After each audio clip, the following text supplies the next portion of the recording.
Bonjour peuple de Dieu, c'est le pasteur Jérémia, aussi connu sous le nom de pasteur Loïc. Nous voulons écouter la parole de Dieu pour la semaine, mais avant tout nous voulons commencer par une parole de prière.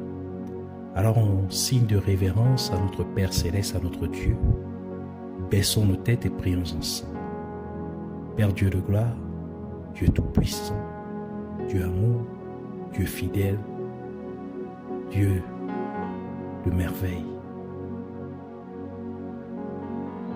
amour infini, toi le seul et véritable Dieu, Yahweh. Merci pour cette nouvelle opportunité que tu nous donnes de pouvoir nous retrouver dans ta présence. Nous venons ainsi nous recommandant tes mains, corps, âme et esprit, pensée et cœur, l'air, l'atmosphère, tout autour de nous et en nous. Nous recommandons toutes choses en tes mains. Nous te prions de nous pardonner pour tout ce que nous avons fait, dit et pensé qui ne t'a pas honoré et glorifié. Et que tu nous purifies par ton sang que tu as fait couler à la croix de Golgotha. Que tu sanctifies ainsi notre être tout entier au nom de Jésus-Christ.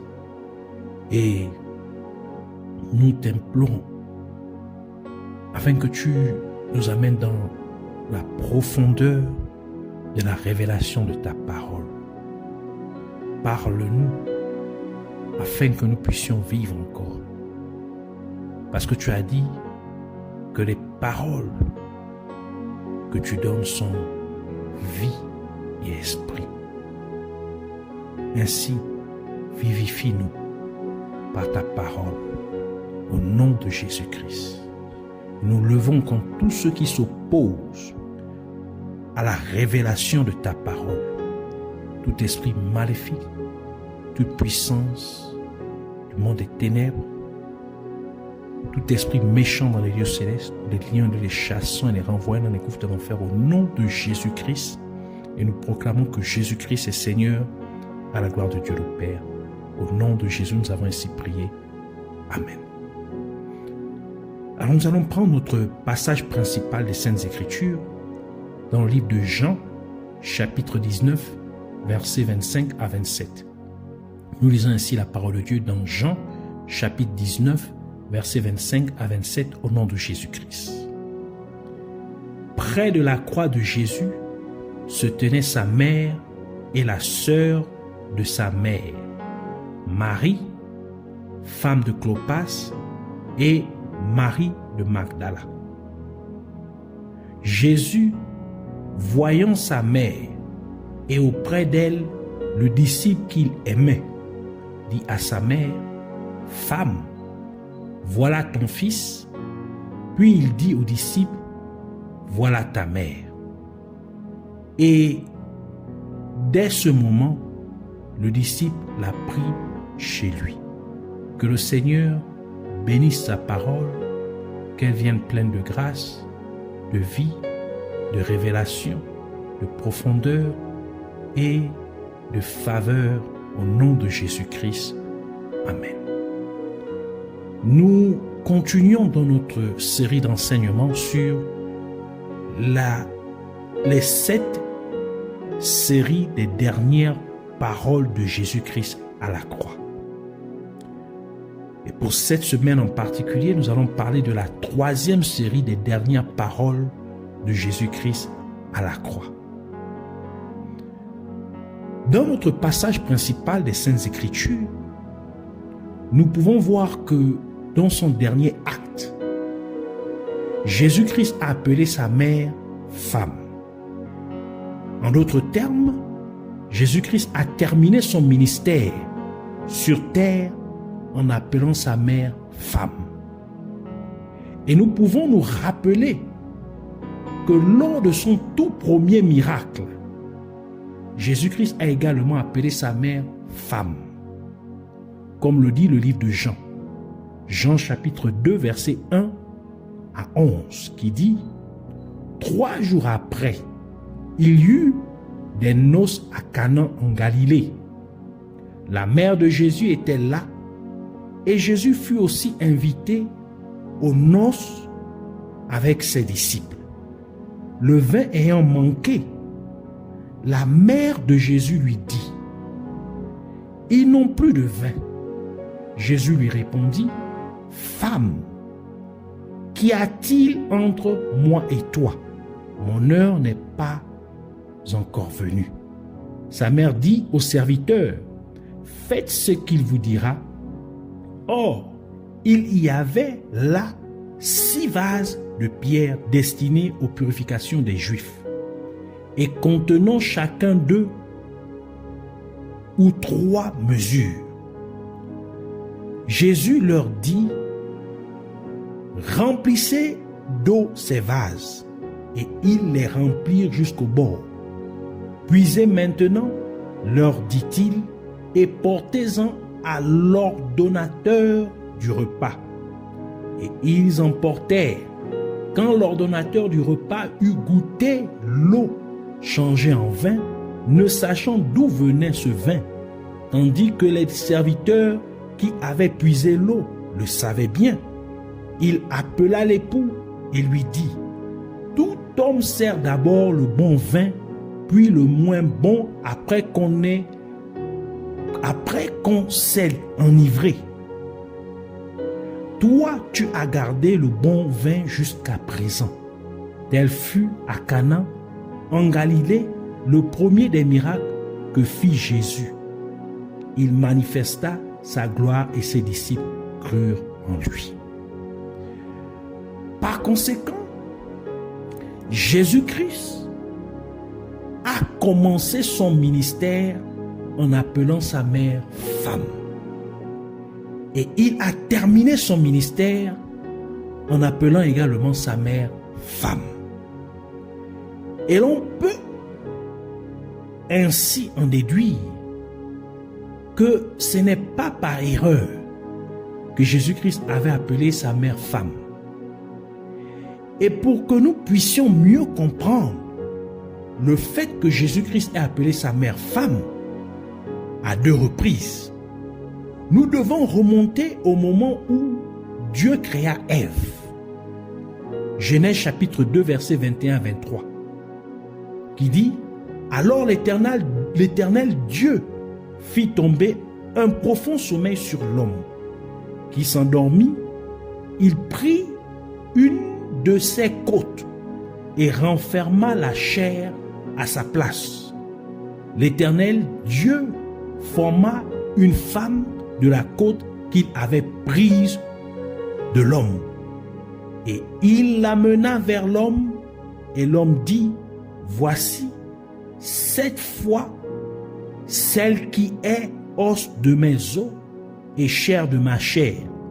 On l'appellera femme, parce qu'elle a été prise de l'homme. »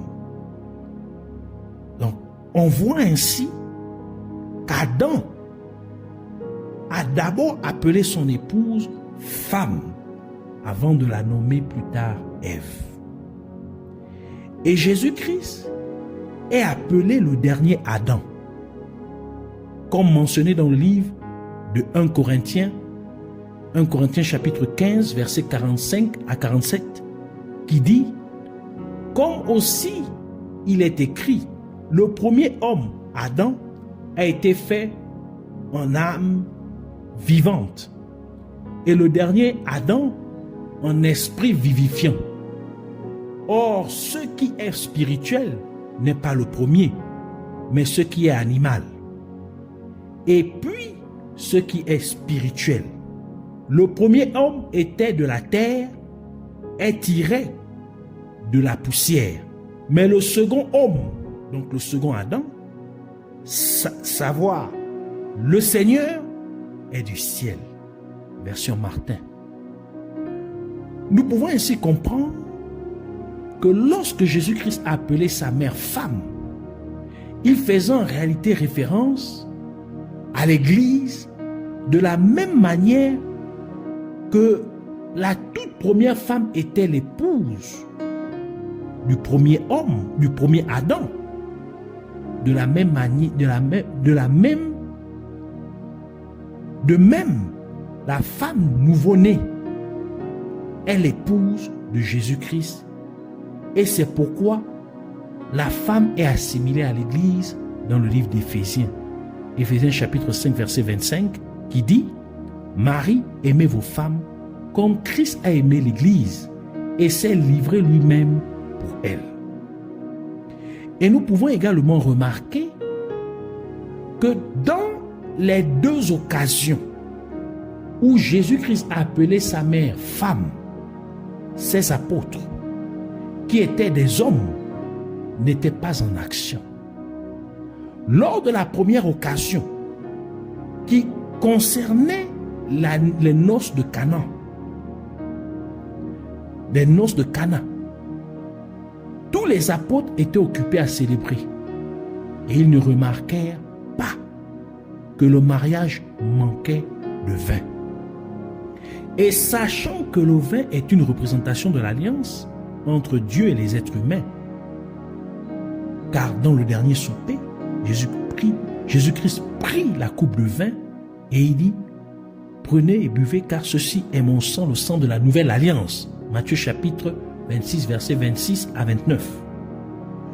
Nous notons que c'est Marie, la mère de Jésus-Christ, qui l'avait remarqué, donc qui avait remarqué que il manquait de vin durant les noces de Cana, dans le mariage de Cana. Et elle demanda à Jésus-Christ de faire quelque chose pour que le mariage ne manque pas de vin. En d'autres termes, pour que l'alliance entre Dieu et les hommes ne prenne pas fin. Cela nous dit donc que c'est le rôle de l'Église de Dieu sur terre d'intercéder auprès de Jésus-Christ pour que les gens sur terre continuent de croire en Dieu. Ce qui signifie qu'ils continuent d'être en alliance avec Dieu. Et c'est l'une des raisons principales pour lesquelles Jésus-Christ a posé la question suivante lorsqu'il faisait référence à son retour sur terre. Dans Luc chapitre 18 verset 8 en disant « Je vous le dis, il leur fera promptement justice. » La deuxième partie, il dit « Mais quand le Fils de l'homme viendra, donc faisant référence à lui-même, trouvera-t-il la foi sur la terre ?» En d'autres termes, trouvera-t-il des gens qui sont encore en alliance avec Dieu? Trouvera-t-il des gens qui continuent à croire en Dieu, qui ont gardé leur foi intacte, leur alliance avec Dieu intacte? Il est donc du devoir de l'Église de Dieu sur terre de prier Dieu continuellement pour s'assurer que lorsque Jésus-Christ reviendra sur terre, qu'il puisse découvrir ou trouver qu'il y a encore des êtres humains qui croient en lui.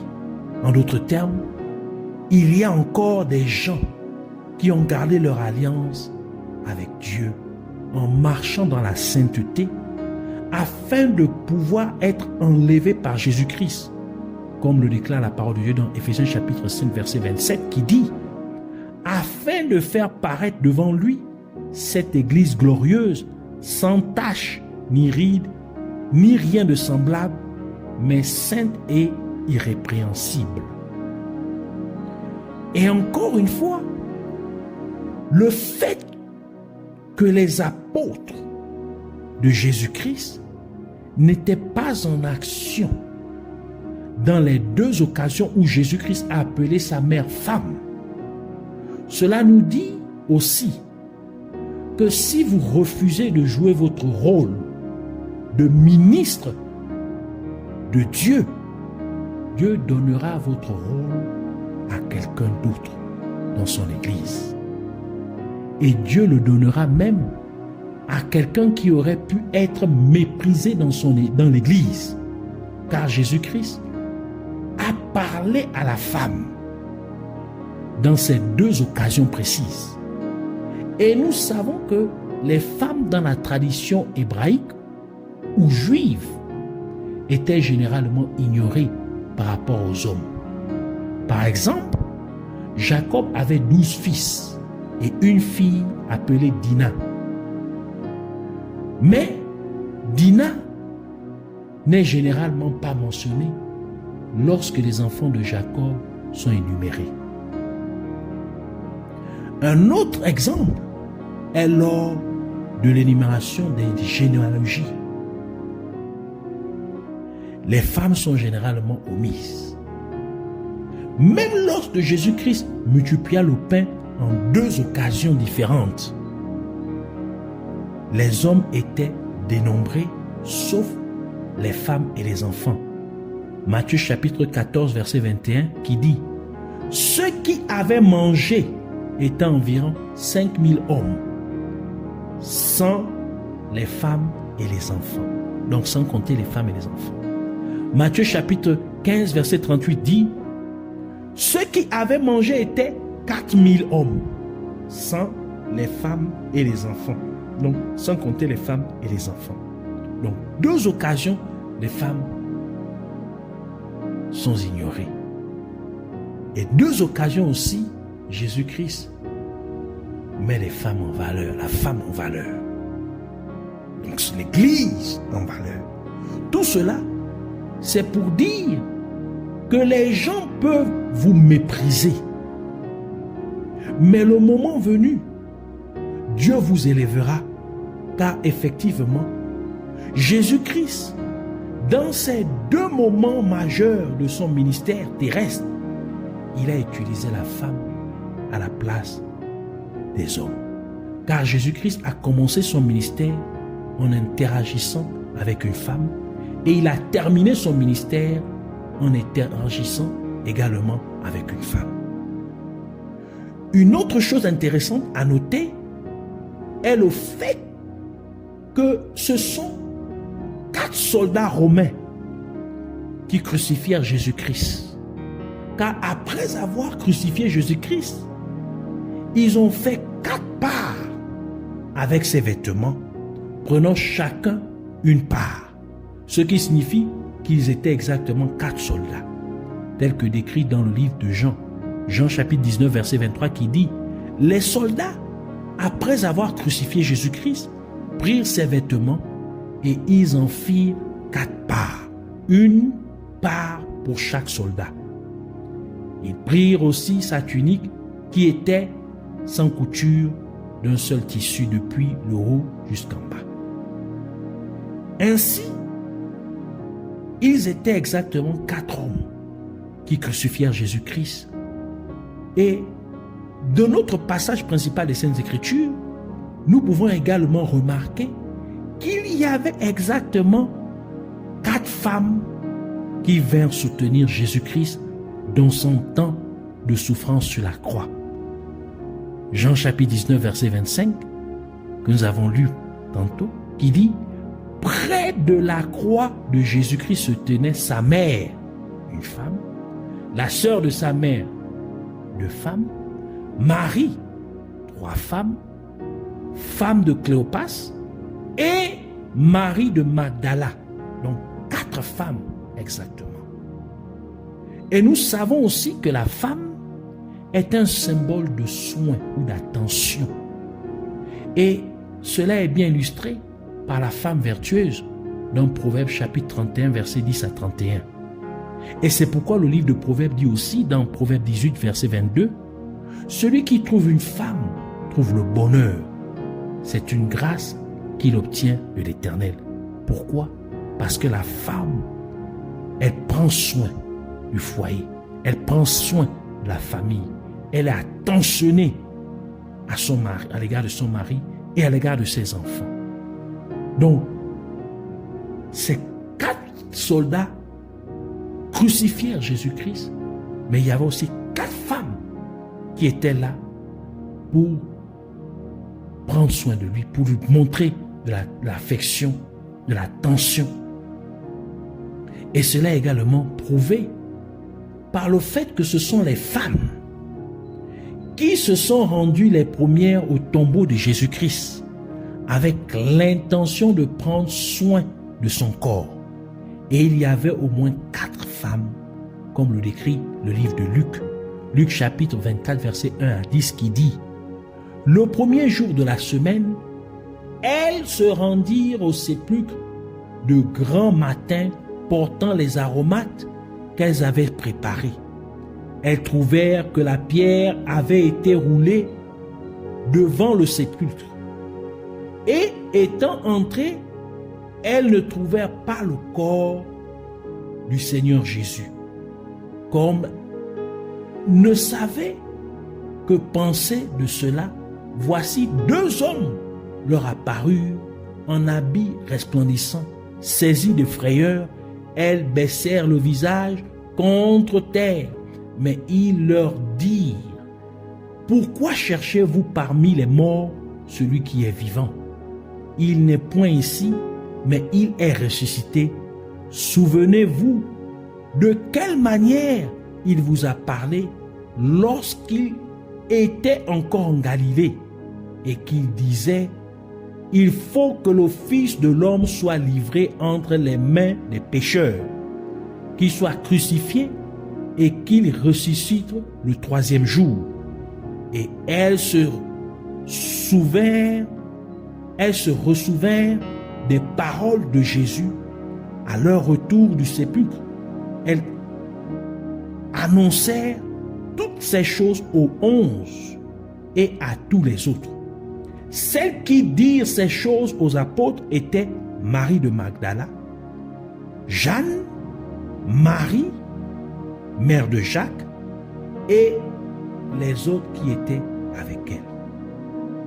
Nous pouvons donc voir que 4 soldats romains crucifièrent Jésus-Christ et exactement 4 femmes sont venues soutenir Jésus-Christ. Et tout cela nous révèle que la même quantité d'adversité que vous pouvez expérimenter, c'est aussi la même quantité de bénédiction que Dieu vous comble avec. Le nombre de problèmes que vous pourriez traverser dans la vie, c'est aussi le même nombre de percées que vous allez expérimenter dans votre vie. Et c'est pourquoi la parole de Dieu dit dans 1 Corinthiens chapitre 10 verset 13: aucune tentation, donc aucune preuve, ne vous est survenue qui n'ait été humaine. Et Dieu, qui est fidèle, ne permettra pas que vous soyez tentés, donc éprouvés, au-delà de vos forces. Mais avec la tentation, donc avec l'épreuve, il préparera aussi le moyen d'en sortir, afin que vous puissiez la supporter. Psaume 23, verset 5, ajoute pour dire: tu dresses devant moi une table en face de mes adversaires. Tu oins d'huile ma tête et ma coupe déborde. Donc face à l'adversité, Dieu aussi a mis la bénédiction. Face à l'épreuve, Dieu aussi a mis la solution. Et nous pouvons encore remarquer que ce sont des hommes qui ont fermé le tombeau de Jésus-Christ avec une énorme pierre. Et parce que les femmes qui se souciaient de Jésus-Christ venaient avec l'intention de prendre soin du corps de Jésus-Christ, Dieu envoya donc un ange pour ôter l'énorme pierre de l'entrée du tombeau de Jésus-Christ. Et cela nous dit que lorsque l'Église se soucie, en d'autres termes, intercède pour vous, la pierre des problèmes que l'ennemi a pu placer sur votre vie sera ôtée, car Dieu répondra effectivement à la prière de l'Église en envoyant son ange pour ôter cette pierre, le problème de votre vie. Et les gens mirent Jésus-Christ dans le tombeau avec des vêtements funéraires, symbolisant que c'était sa fin. Donc ils pensaient que c'était fini pour lui. Mais Dieu l'a ressuscité. Et cela nous révèle donc que les gens peuvent penser que votre vie est terminée. Mais Dieu voit que c'est un nouveau départ pour votre vie. Les gens peuvent vous effacer. Mais Dieu, lui, il voit que c'est un nouveau commencement. Donc il veut vous élever, il veut vous améliorer. C'est ici la révélation derrière la troisième série des dernières paroles de Jésus-Christ. Quand il dit à sa mère, femme, voici ton fils. Et il dit à son disciple, donc Jean, voici ta mère, pour dire, voici ton église. Voici à l'église, voici le genre de disciple qu'il faut. Et à l'église et aux disciples, voici le genre d'église que tu dois chercher. L'église qui se soucie de ses brebis de Jésus, qui se soucie de l'œuvre que Jésus-Christ a accomplie à la croix. C'est une église qui prend soin de se rassurer que les brebis puissent bénéficier de l'œuvre que Jésus-Christ a accomplie à la croix. Ainsi, nous voulons prier pour dire, nous te remercions, Père Céleste, admirable Rédempteur, le seul et véritable Dieu, Yahweh. Merci pour cette compréhension de la troisième série des dernières paroles de Jésus-Christ sur la croix. Et nous prions à Abba Père, et parce que nous sommes ton Église sur terre, nous intercédons donc en te demandant d'aider les êtres humains à continuer de croire en toi jusqu'à la fin, afin qu'à ton retour sur terre, tu puisses découvrir que notre foi en toi est bel et bien vivant. Au nom de Jésus-Christ. Par conséquent, aide-nous à maintenir en place notre alliance avec toi, afin que tu nous trouves dignes de ta vie éternelle au nom de Jésus-Christ. Fais donc en sorte que nous marchions dans la sainteté totale à chaque jour de notre vie ici-bas sur terre, au nom de Jésus-Christ. Et nous prions également, Père glorieux, pour que les ministres de ton royaume sur terre jouent leur rôle respectif de manière adéquate et fidèle au nom de Jésus-Christ. Et ta parole déclare que tu ne permettras pas que nous soyons éprouvés au-delà de ce que nous pouvons supporter, mais qu'avec l'épreuve, tu nous permettras aussi de la surmonter, car tu es fidèle. Ô fidèle Sauveur, par conséquent, pour chaque adversité que nous avons pu expérimenter, que nous puissions également faire l'expérience d'une percée au nom de Jésus-Christ. Pour chaque difficulté que nous avons pu expérimenter, que nous puissions également recevoir une bénédiction au nom de Jésus-Christ. Et en tant que ton Église sur terre, nous te prions, Abba Père, afin que tu envoies ton ange pour ôter toute pierre de problème de nos vies au nom de Jésus-Christ. Et à tous ceux qui ont pensé ou dit que c'est déjà fini pour nous, puisses-tu lui prouver qu'elle a qu'il a tort en faisant cela, en pensant ainsi ou en disant cela. Prouve à cette personne qu'elle a tort en faisant de cela un nouveau et plus excellent départ dans nos vies respectives au nom de Jésus-Christ. Oui, Père, que ton Église ait pour ces derniers temps le soin